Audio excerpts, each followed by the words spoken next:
Welcome to the Mindfulness Meditation Podcast. I'm your host, Dawn Eshelman. Every Wednesday at the Rubin Museum of Art in Chelsea, we present a meditation session led by a prominent meditation teacher from the New York area.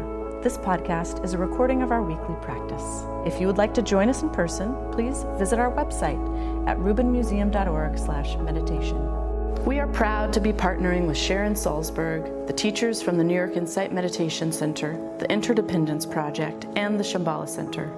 The series is supported in part by the Hamera Foundation. In the description for each episode, you will find information about the theme for that week's session, including an image of a related artwork chosen from the Rubin Museum's permanent collection.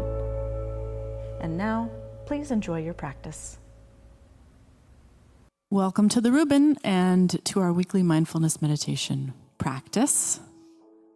I'm so delighted that Sharon Salzberg is back with us. And of course, we know her as the co-founder of the Insight Meditation Society in Barre, Massachusetts.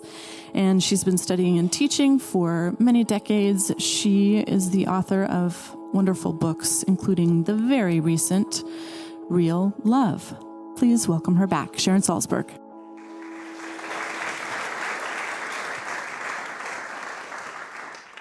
So liberation, what an interesting topic. Because of course it means so many different things to us. Even like my being in New York, which is a choice, right?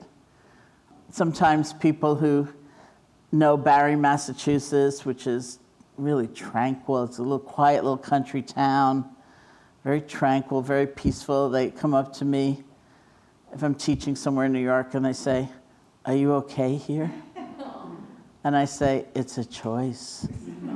No one's making me be here." So there's freedom in that, right? There's liberation in feeling, you know what? I have alternatives. I have choice. And sometimes, of course, external circumstances keep us from feeling that sense of choice. And sometimes, oddly, internal circumstances. Something old, some damaging old tape about ourselves arises, and it's so quick and it's so strong, we don't even notice that it could be a misperception. Not that it's not happening, it is happening, but sometimes what we feel, what we believe is such a distortion of reality that what we need is just a little bit of space so that we can look more clearly and then decide and then choose. Do I want to go with this or do I not? And in all schools of Buddhism, really, this is described often just as the word mindfulness, which is such a kind of cliched word, oddly enough, right now. But one classical meaning is an awareness of what's happening in the present moment, so our perception is not distorted by bias. Like old habits may arise, but they don't necessarily have to take over. And we have a much cleaner, clearer sense of what's actually happening. So one old habit that's so common is projection into the future. Something physically painful happens or kind of emotionally disquieting. We're a little bit anxious, just a little bit. And then we create a future out of it. Like, this is the only thing I'll ever feel. This will never get better. Or that plane will be late, and then I'm going to be stranded. And once I'm stranded, I'm not going to be able to ever get to where I'm going. And, you know, what's life and wherever going to be like? One of my trips here recently, you know, because I have been going back and forth a lot, I was supposed to meet someone here the day after I flew, and she wrote to me just to confirm. And I wrote back and I said, you know, I'll definitely be there. The only thing is I'm flying the day before. So if I end up in Detroit, I'm not going to make it, you know. So then I'm on the airplane the next day, and all of a sudden the pilot gets on the PA system and says, "Well, we're circling Detroit because it's raining in Newark, and we don't know if we can land. So we were just told to circle Detroit." And I thought, why did I say that? You know, why? But we ultimately stopped circling, and we landed in Newark, and I made my appointment the next day. You know, but our minds, you know, can create a nearly certain reality, which is not only certain because we're investing it with that kind of energy, right? And we suffer from that. We feel all this anxiety. So to have clear choice means to clearly see what's arising and to decide, do we want to nurture it or do we want to let go of it? That's a kind of liberation. And even though the word liberation is so kind of fancy, and highfalutin, in the Burmese tradition of Buddhism, they would say every moment of mindfulness is a moment of liberation. It doesn't mean that nasty things aren't happening. It means that we're relating to them in such a way that we're not taking them to heart, we're not embroiled in them, we're not defined by them. Our choices and our actions are not driven by them. We're free.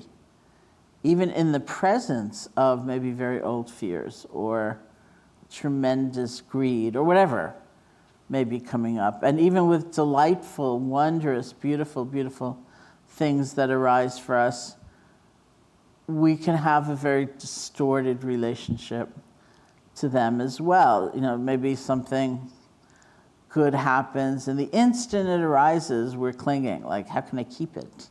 How can I keep it from ever changing? Well, good luck, Then we're not actually enjoying it at all. We're just afraid about not being able to hold on. Or we feel guilty about it, and we don't even let ourselves experience it fully. We're kind of half or more shunning it, even as it's arising. So we can see a distorted relationship to anything, and we can see the possibility of being free in the face of anything. That's real liberation. If liberation only implies a kind of quietude to us where everything's serene and everything's pleasant, then usually that's a path of greater fear and resistance, because how can we ensure in any way that nothing disturbing will arise? It's just not going to be. I have one teacher, a Tibetan teacher, Sakni Rinpoche, and he's a very great teacher, I think in part because he's a great mimic, and of course the people he mimics are his students, so it's us.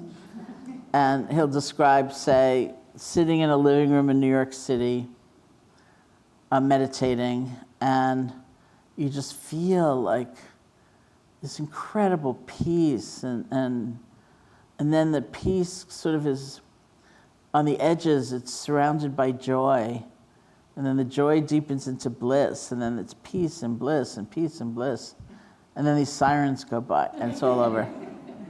So you freak out. You think, I can't meditate, it's too noisy. I better move into my closet. So in certain situations in New York, that is your only closet, right?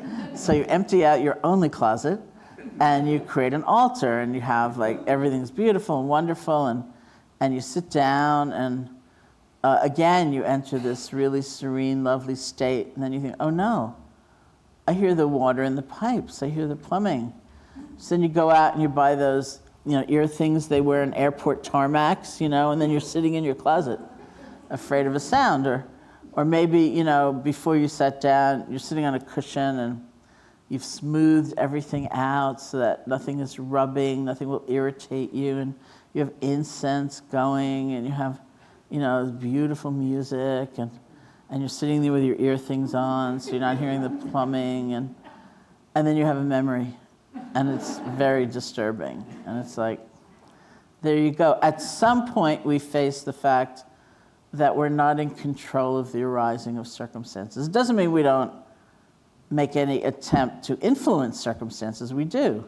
We don't necessarily, turn on the radio and sit with it blaring. We try to create quiet. But in the end, we understand we don't absolutely need quiet in order to be aware, in order to be present, in order to be kind, in order to be balanced, right? So we do work with trying to create conditions or influence conditions, and we also have the possibility of letting go so that we can marshal the inner strength we absolutely have and the presence and the clarity and all of that in the face of whatever. And that's ultimately what's liberating.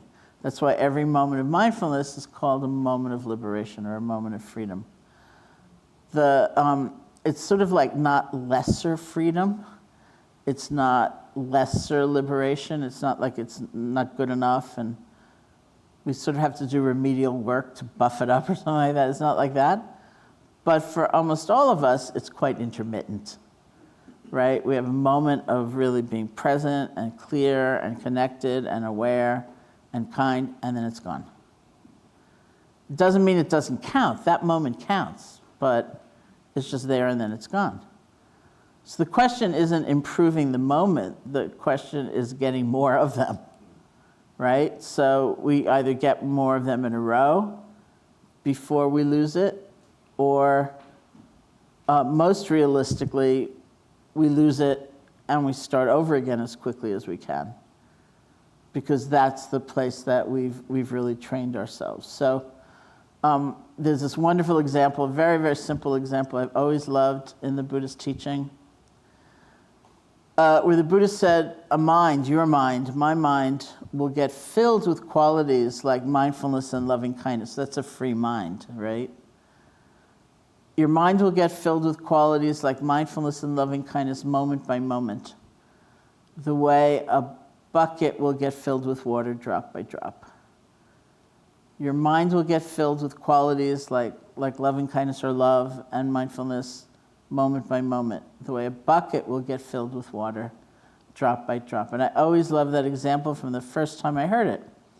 Because from the first time I heard it, I could just imagine myself standing by that bucket and responding in a variety of ways. One is looking in and thinking, it's going to be so wonderful when that's filled. And I'm completely enlightened back in New York, floating down the streets, but not bothering to add one more drop, right? Which is this moment, relating to it with mindfulness, with loving kindness. Or certainly I can imagine myself standing by that bucket and looking inside and thinking, it's so empty. That's never going to get filled. Once again, not doing the only thing that really matters, which is right now adding one more drop and one more drop. And since I love the example, so I use it a lot, and several people have come up with different iterations. Like somebody said, well, can't you see yourself standing by the bucket and your bucket and completely ignoring it and just like peering over into someone else's bucket? Like, how are they doing over there, I thought, yeah. And many, many people come up and say, I think my bucket has a leak. And I say, these buckets don't leak. Actually, they don't leak. So if you want to think about liberation in a real way, not in a next lifetime when I live in a cave, and I don't have to deal with where to park my car, on alternate side of the street parking, whatever. And you want to experience it in this lifetime, here and now.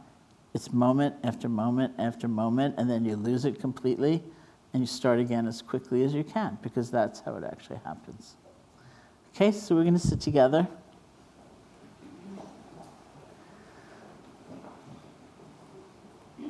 See if you can have your back be straight without being strained or overarched. You want some energy in your body, but not like so much energy you're really stiff and uptight. You also want to be relaxed and at ease. You can close your eyes or not, however you feel most comfortable.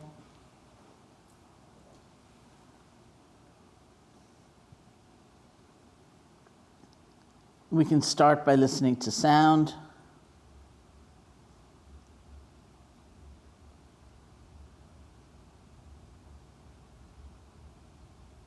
It's like the sounds, whether it's the sound of my voice or other sounds, can just wash through you. It's a way of relaxing deep inside, allowing our experience to come and go.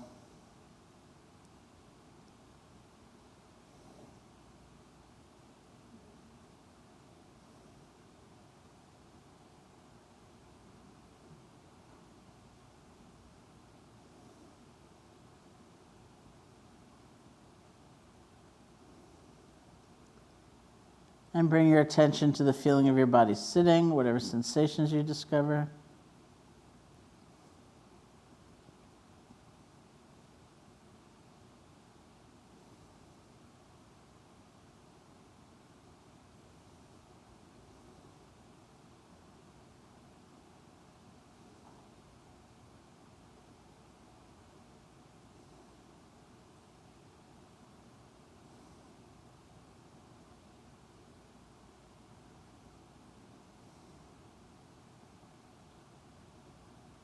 And bring your attention to the feeling of your breath.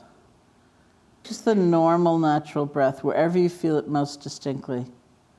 Maybe that's the nostrils or the chest or the abdomen. And find that place where the breath is clearest for you. Bring your attention there and just rest. See if you can feel one breath. Just as it is.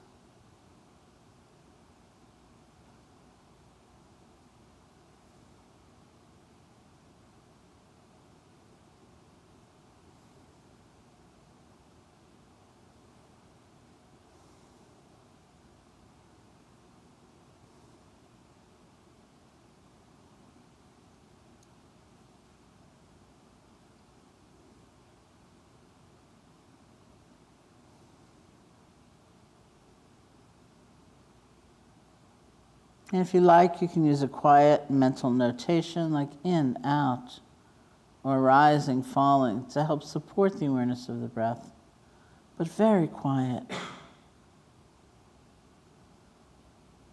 So your attention is going to feeling the breath, one breath at a time. And if you find your attention has wandered, you've been lost in thought, you've fallen asleep, whatever, truly don't worry about it. It's time to add one more moment, one more drop to that bucket. See if you can let go of the distraction gently. Just return your attention to the feeling of the breath.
So thank you.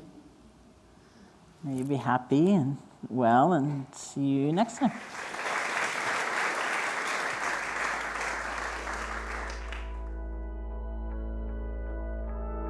That concludes this week's practice.